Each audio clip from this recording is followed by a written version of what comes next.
Hey, let's talk about the Battle Tower in Emerald. Following Fire Red and Leaf Green, in May of 2005, Pokemon Emerald was released. And this game looked at Yellow and Crystal, gave a small laugh through its nose, and said, "That's adorable. Now watch this." Where Yellow had changed the game slightly to line up more with the anime, and Crystal had added a few story elements, such as the S-Swing bits, Emerald decided that Ruby and Sapphire just weren't good enough, and changed so many things that I don't have time to list them here without making this video half an hour long. However, staying on topic, the endgame activities were one of the many changes that Emerald made, and it was a lot. And the game knew it too.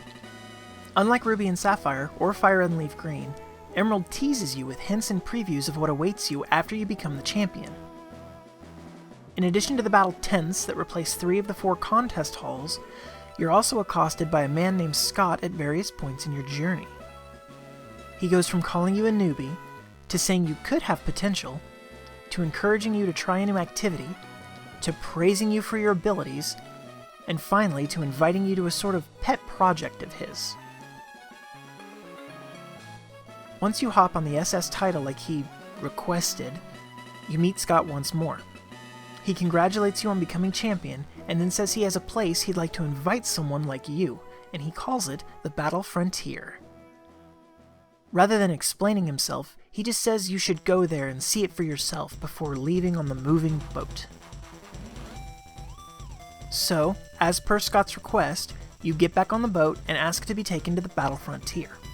And for all of Scott's posturing and teasing and secrecy, he actually delivers on his promise. When you first arrive, you notice that the approach to the Battle Tower has been replaced by a check-in station. When you walk in, the receptionist beckons you over and issues you a Frontier Pass, saying that it is used at all of the facilities of the Frontier. You even get to slot your trainer card into it as an upgrade.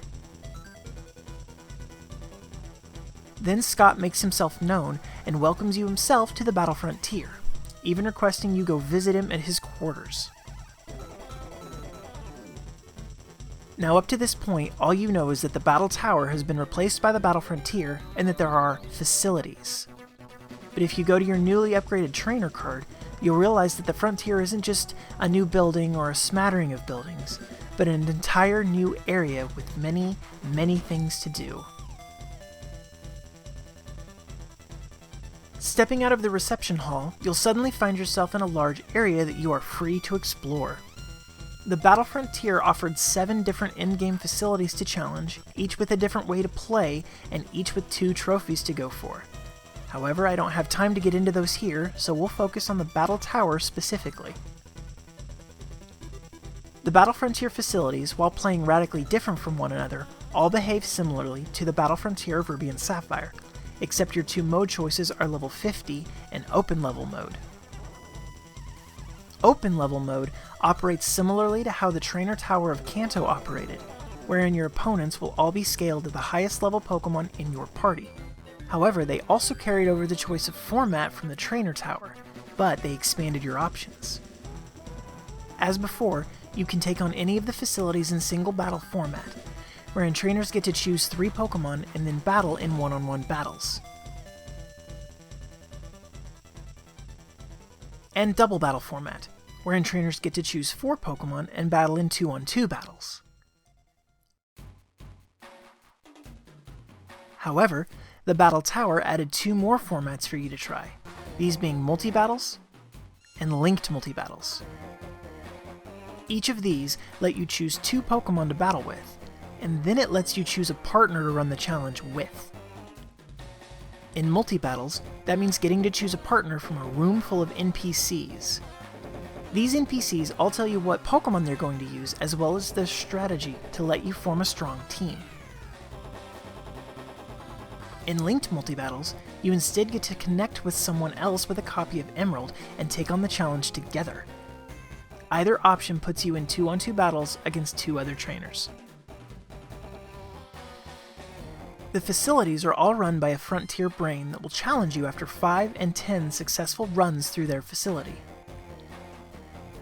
If you manage to defeat the brains, you're rewarded with a silver symbol for beating the brain after 5 runs, and a gold symbol for beating the brain after 10 runs. You're also awarded a boost in BP for that run. Oh yeah, that's something else they added. In the Battle Frontier, regardless of the facility you choose to challenge, your reward for winning isn't vitamins or held items, but instead you're rewarded with a new currency called Battle Points, or BP for short. The amount of BP you're awarded depends on the facility you're playing as well as your current streak in that facility, ranging anywhere from 1 BP for a run up to 25 at the high end.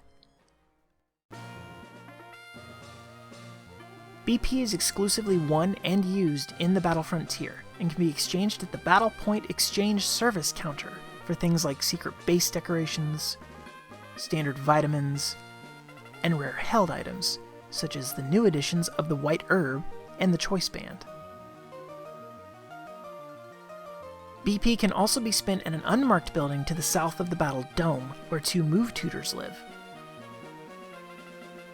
These tutors are different from the ones that debuted in Fire Red and Leaf Green, in that they will teach your Pokemon moves that they cannot normally learn through TM or through breeding, making these moves very useful in endgame play. Emerald's expansion of the Battle Tower into the Battle Frontier essentially septupled the amount of endgame content available to the player. The addition of BP gave more incentive to repeat the facilities, especially for competitive play to get held items and tutor moves. And the inclusion of multi-battles, and especially linked multi-battles, opened the endgame up for so many different ways to play the game, either alone or with friends.